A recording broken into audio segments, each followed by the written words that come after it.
G protein activation is a common downstream signal transduction event upon agonist binding to the GPCR family of receptors.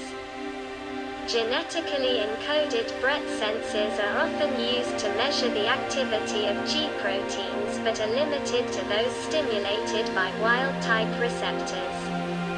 Shahada et al.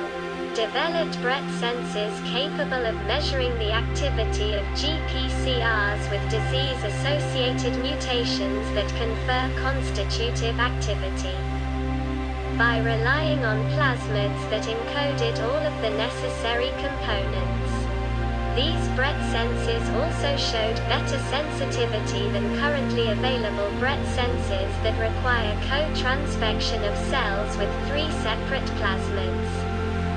This set of BRET biosensors, which can detect the activity of the 4 major G protein families, will help to delineate the pathophysiological roles and effects of constitutively active GPCRs.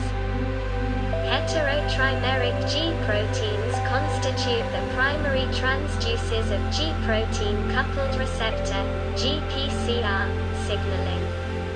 In addition to mediating ligand-induced GPCR activation, G proteins transduce basal signaling in various physiological and pathophysiological settings evoked by constitutively active, native GPCRs or disease-related receptor mutants. Optical biosensors have been developed and optimized to monitor GPCR ligand-induced activation of G proteins, but these biosensors cannot be used to detect constitutively active GPCRs. Here, we designed and validated 8 bioluminescence resonance energy transfer BRET-based G protein sensors that can measure the activity of all 4 major families of G proteins. We also established a protocol to identify constitutive GPCR or G protein signaling in live cells.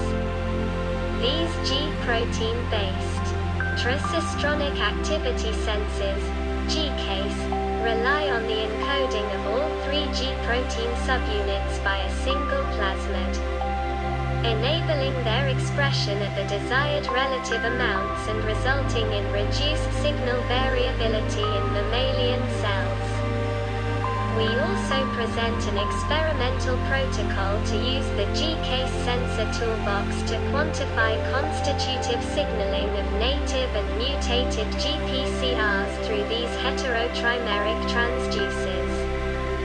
This approach will help to characterize constitutively active GPCRs and their role in health and disease.